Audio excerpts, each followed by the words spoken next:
Assalamualaikum warahmatullahi wabarakatuh. Selamat pagi.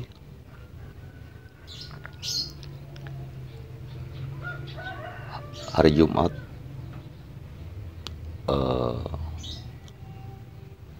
tanggal 2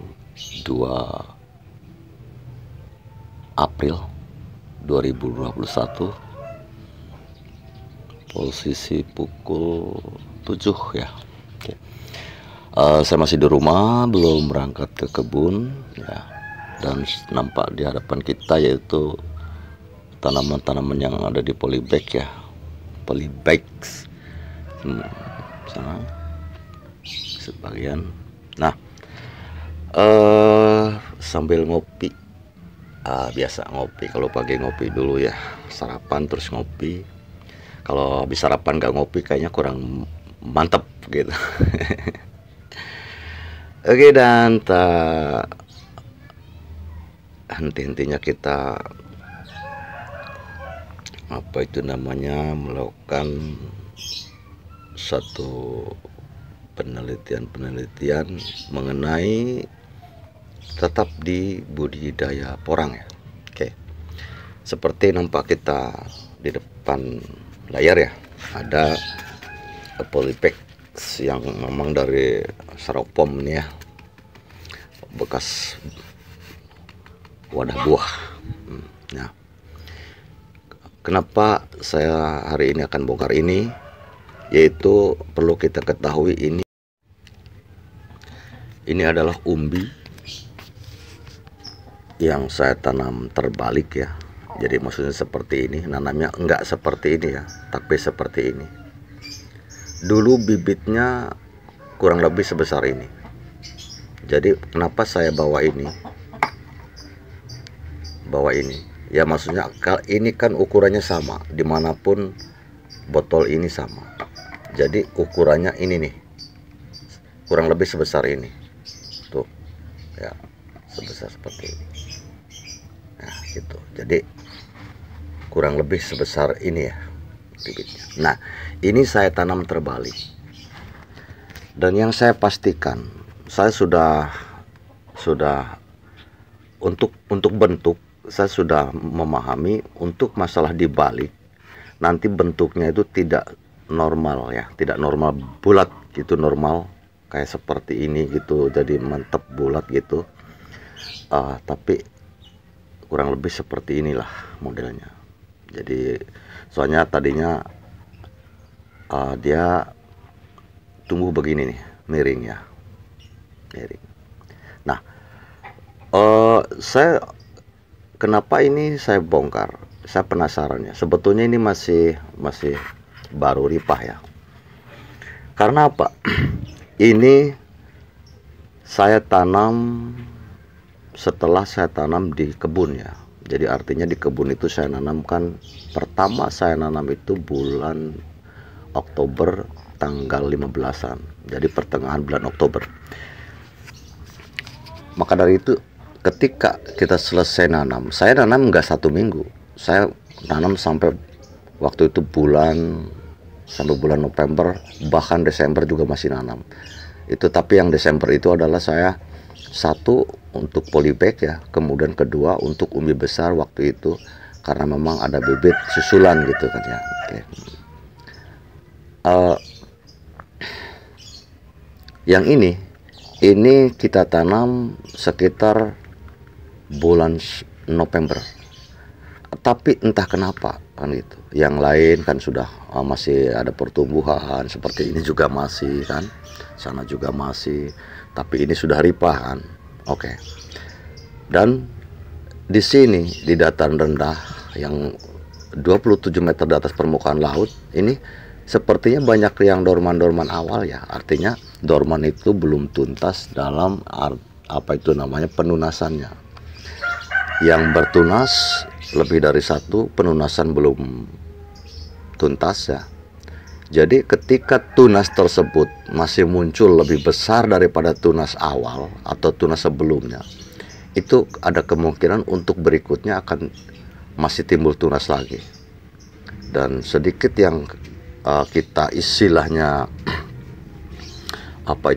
jadi patokan, ketika timbul tunas lebih kecil dari tunas sebelumnya, itu pertanda bahwa penunasan akan selesai gitu. Itu yang normal, ya.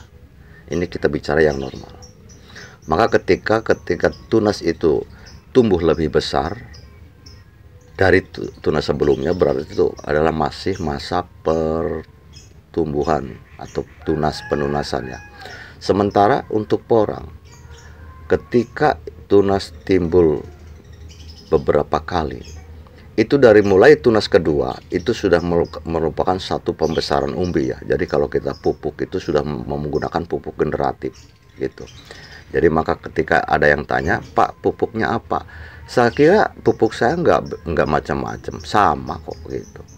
Cuman dalam artian kita itu hanya membutuhkan pemahaman fase ya, fase pemupukan, dalam arti ini adalah kita di fase apa? Pengakaran, kemudian pertumbuhan, atau vegetatif, atau generatif ya, pembuahan gitu. Cuma itu saja. Jadi kita tepat waktu, artinya tepat waktu ya, tepat waktu dan tepat pupuk. Kenapa tepat pupuk? Karena untuk fase vegetatif berarti kita unsur apa yang perlu kita perbanyak ya dari unsur yang lainnya, dan untuk generatif apa yang perlu kita perbanyak dari unsur yang lainnya gitu. Seperti kan ada istilah dalam Pukim itu NPK kan ya. Untuk vegetatif apa yang perlu ditambah, dan untuk generatif apa yang perlu ditambah. Dan untuk pengakaran di awal itu apa yang perlu kita kasih atau kita beri.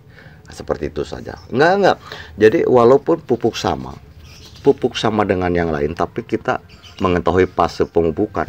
Ketika fase pemupukan itu benar, insya Allah akan lebih baik pertumbuhannya ya. Nah, ketika yang punya pupuk lebih mahal pun, ketika fasenya tidak tepat, contohnya di vegetatif dikasih pupuk generatif, itu tidak tepat. Karena apa? Saat itu mereka butuh pertumbuhan, pembuahan itu belum harus terjadi. Kemudian kita kasih pupuk generatif, akhirnya kita pacu untuk pembuahan, yang nggak mungkin kan. Akhirnya buah tidak keluar, pertumbuhan kerdil kan gitu. Dan sebaliknya seperti kita di generatif, ketika kita butuh pembuahan, sementara istilahnya pertumbuhan sudah normal, kita dikasih pupuk vegetatif untuk pertumbuhan. Akhirnya yang harusnya berbuah malah cuman tumbuh doang. Akhirnya besar batang tapi umbi kecil atau katak pun kecil gitu. Maka kita pastikan juga ketika kataknya besar ya insya Allah umbinya juga besar, karena itu adalah buah dan umbi itu simetris kan gitu. Seperti kembali ke topik ya, topik awal, yaitu kita akan membongkar tanaman di polybag yang saya tanam terbalik, bibit dari sebesar ini ya, sebesar ini. Kemudian ini sama, nanti ada yang di lahan juga, di balik saya banyak yang sebesar itu, ada berapa ratus ya, memang enggak 1-2, saya ratus yang ditanam terbalik itu. Bahkan umbi-umbi yang besar yang bulan Desember saya itu balik semua. Nanti itu juga jadi eksperimen kita untuk ke depan ya, karena ada yang dibalik dan sebagian ada yang bulan November saya nggak balik, jadi normal gitu. Oke. Dan ini adalah ripah, termasuknya juga sama, tidak maksimal ya. Jadi penunasan baru 2 kalau nggak salah, malah 2 tunas dia sudah ripah, sementara yang lain belum ya. Oke, seperti apa nanti. Ini sebetulnya kita ini dulu bahas ini.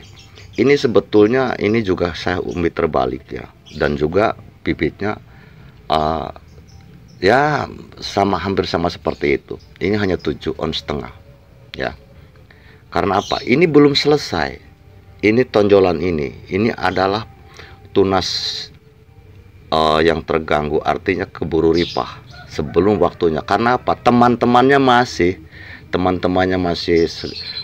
selama dalam fase tunas yang terakhir itu, dan sekarang belum ripah ya, sekarang baru mau proses roboh-roboh aja.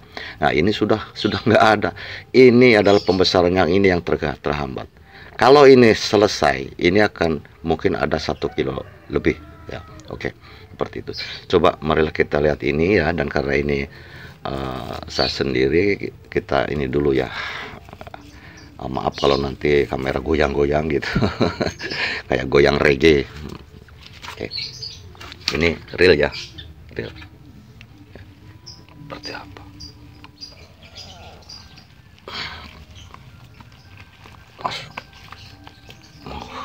Mantap. Wih, mantap men. Aduh tuh. Mantap.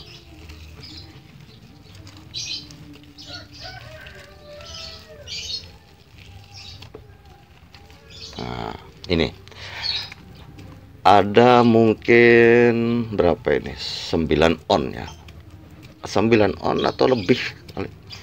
Cuman yakit itu ya. Jadi kita sudah pastikan dari tadi bahwa pasti untuk bentuk, untuk umbi yang dibalik, saya sudah punya apa itu namanya pengalaman pribadi untuk umbi dibalik, yaitu bentuk itu tidak akan pernah bagus ya.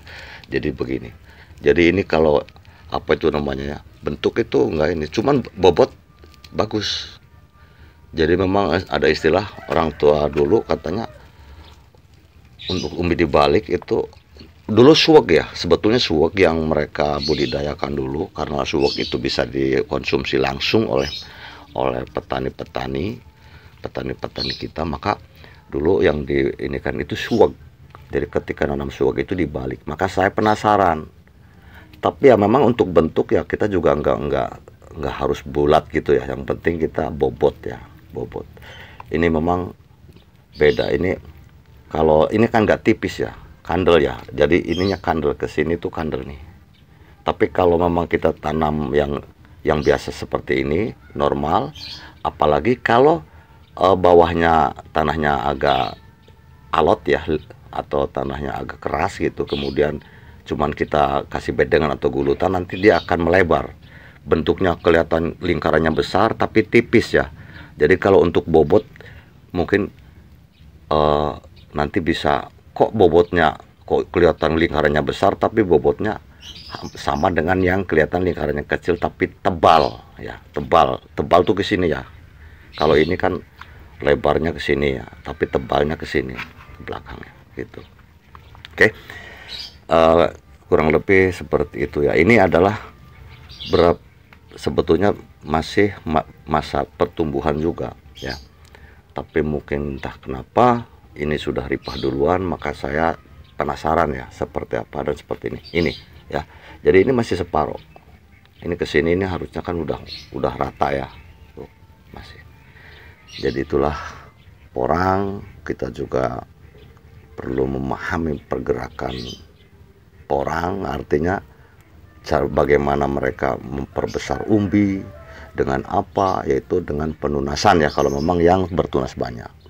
Semakin tunasnya banyak dan masih apa itu namanya sampai maksudnya nanti tunas terakhir, yang sesungguhnya yang harusnya dari mungkin bibit tersebut harus gampangnya 5 tunas, kemudian nanti akan keluar 5 tunas, dan yang kalau ada masih ada pertumbuhan berikutnya nanti akan keluar tunas yang kecil, yang itu yang dinamakan tunas iklan. Nah nanti kalau ada sampai tunas kecil, tunas iklan, itu pun nanti akan tumbuh, umbi itu akan bertingkat, karena tunas kecil itu, tunas iklan itu tidak bisa memaksimalkan pertumbuhan ya, jadi cuman dia untuk menuakan saja, maka akan timbul di atasnya itu lebih kecil gitu, jadi agak menonjol, maksudnya begitu, jadi tidak tuntas dia mengembang ya. Oke. Mungkin hanya seperti itu aja ulasan untuk pagi hari ini. Mudah-mudahan kita juga bisa apa itu namanya mengambil hikmahnya, bahwa kenapa maka ketika ada pro kontra masalah umbi apa itu namanya dibalik. Nah inilah saya dibalik, dan saya di lahan banyak yang dibalik. Nanti ketika pembongkaran saya yakin akan bentuknya akan seperti ini, jadi tidak bulat begitu ya, jadi macam-macam gitulah. Jadi kata istilah Sunda mah dedon lah. Dedon ya. Oke, ini lumayan, ini ada mungkin 9 on ya. Jadi kita nggak begitu berhayal terlalu tinggi ya, karena memang sewajarnya bahwa untuk yang mengatakan bahwa yang sekian menjadi 3 kilo itu mungkin hanya ada terjadi ada beberapa tapi tidak semua ya, tidak banyak lah, tidak mayoritas, itu minoritas itu tidak boleh pakai acuan ya. Kita pakai acuan adalah mayoritas atau rata-rata kebiasaan biasanya gitu, yang umum gitu. Jadi kita juga oke. Untuk lebih nanti memaksimalkan satu kan ini harus pelunasan lebih ya. Tapi kenapa ini seperti dorman lebih awal, kita juga nggak mengetahui lebih dalam lagi. Karena apa? Di sini banyak yang masih tumbuh. Bahkan itu lebih lama saya tanam umurnya. Yang ini November, terus terang aja November. Ini belum saatnya sebetulnya. Tapi karena mungkin di sini juga air ya, dari atas sana air ke sini, kalau hujan mungkin di sini terlalu lembab juga bisa jadi. Karena ini kan tanah juga begini tuh, becek ya, becek. Oke, seperti itu saja ya. Satu yang saya sarankan atau tekankan, kita tidak boleh merasa kecil hati, tidak boleh merasa rendah diri. Untuk dataran rendah, insya Allah sama kita bisa sukses di Porang. Amin. Dan jangan pernah berkata bahwa kita udah ketinggalan kereta, karena kita tahu kereta yang di belakang masih ada untuk siap kita tumpangi, asal kita berani menunggu. Dan juga kemungkinan kereta yang di belakang akan lebih berkelas ataupun VIP. Oke. Seperti itu saja, dan jangan lupa subscribe, like, komen, dan share video saya, dan aktifkan loncengnya biar Anda semuanya, para petani di dataran rendah nanti mendapatkan notifikasi ketika saya upload video baru. Mudah-mudahan ada manfaatnya. Assalamualaikum warahmatullahi wabarakatuh.